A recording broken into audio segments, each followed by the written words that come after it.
Don't make me appear to be a hero. I was simply lucky. Undoubtedly, my instincts kicked in, but it wasn't only the impulse of self-preservation.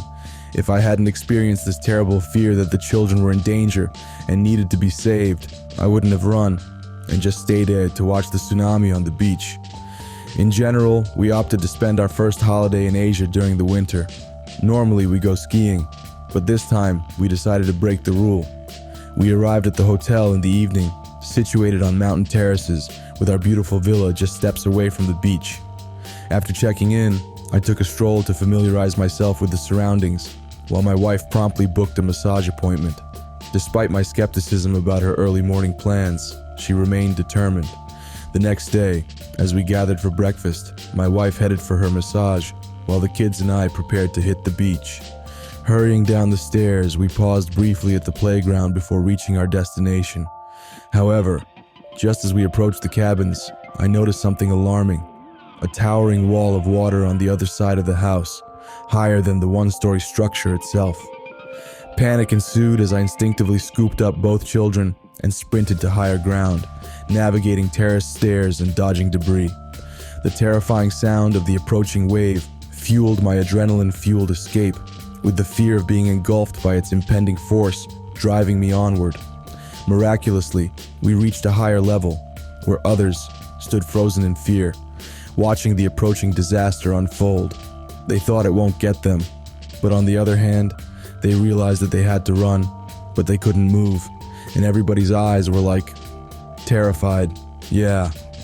I continued to sprint up more flights of stairs, rushing through the hotel lobby on the highest floor. Finding a path leading upward, I leaped onto it and ascended, entering the dense jungle beyond. After running for another 10 meters, exhaustion overcame me, and I collapsed, struggling to catch my breath. Fear gripped me so intensely that I believed my heart had ceased beating. Summoning every ounce of strength, I pushed myself forward, propelled by sheer determination.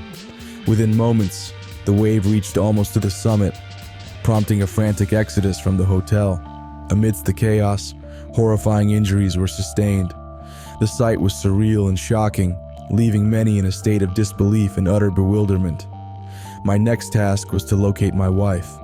Initially, I remained composed as I ran, knowing she was at the top for her massage appointment.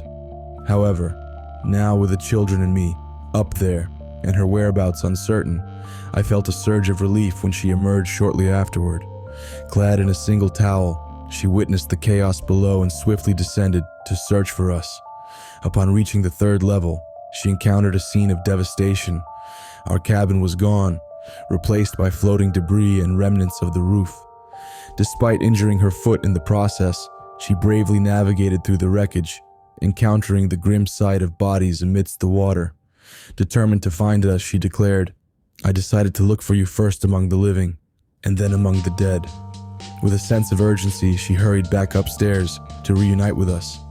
As we embraced, we realized that despite the harrowing ordeal, the fear had dissipated. We ascended the mountain, a climb of 200 meters, accompanied by around 40 individuals. We were nearly naked, with only a valuable watch on my wrist, which I considered selling or bartering in case of an emergency. Regretfully, I had lost my credit cards, rendering them useless in such remote surroundings. My primary concern was informing our loved ones of our safety, knowing my mother would be tuning into the news in the morning. Realizing the urgency, I immediately contacted her upon arrival, boasting about our luxurious beachfront villa in Phuket. Fortunately, my mother possesses a keen sense of geography and awareness of my phone habits, thus keeping my cell phone on despite the early hour in Kiev. Concerned that any delay in notifying her would cause unnecessary worry, I was relieved to find a means of communication, even resorting to sending a text message through my wife's driver's phone. With the assistance of our friends who orchestrated the logistics, we managed to locate our tour operator, who orchestrated our evacuation. Despite facing obstacles, including blocked routes and limited transportation, he eventually arrived in a vintage Nissan to escort us to the airport. Despite the absence of traffic, he navigated the situation adeptly, ensuring our safe departure to Bangkok. The Thai people are remarkable. Despite knowing that their village had been obliterated, and they would be jobless the next day. They showed immense kindness.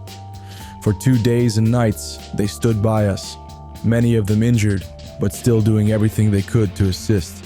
When the first wave hit, they immediately rushed to retrieve essentials like water, food, and blankets. Even when a smaller second wave followed shortly after, they continued to support us with unwavering smiles. They even went as far as dressing my wife, providing her with clothing and footwear to ease her discomfort from her injured feet. Throughout our 36-hour stay in the mountains, they remained vigilant, responding swiftly to any warnings of approaching waves. Although these false alarms added to the stress of the situation, the Thai people's resilience and compassion never wavered, even amidst the nighttime chaos when screams of distress echoed through the darkness. It was evident that they were deeply affected by the tragedy, as exemplified by a woman's heartbreaking cries upon realizing she had lost her child, a sentiment that resonated with everyone present. All that mattered to me was ensuring that the kids weren't overwhelmed by the situation. However, it seems they developed their own coping mechanisms. My daughter felt upset about losing her toys, while my son was saddened by the loss of his Game Boy. I assured him I would replace it with a better one once we were safe.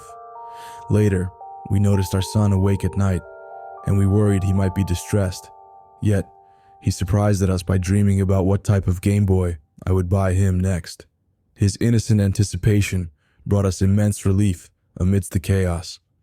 However, it wasn't until 2 days later, in our hotel room in Bangkok, that the full shock of the ordeal hit me.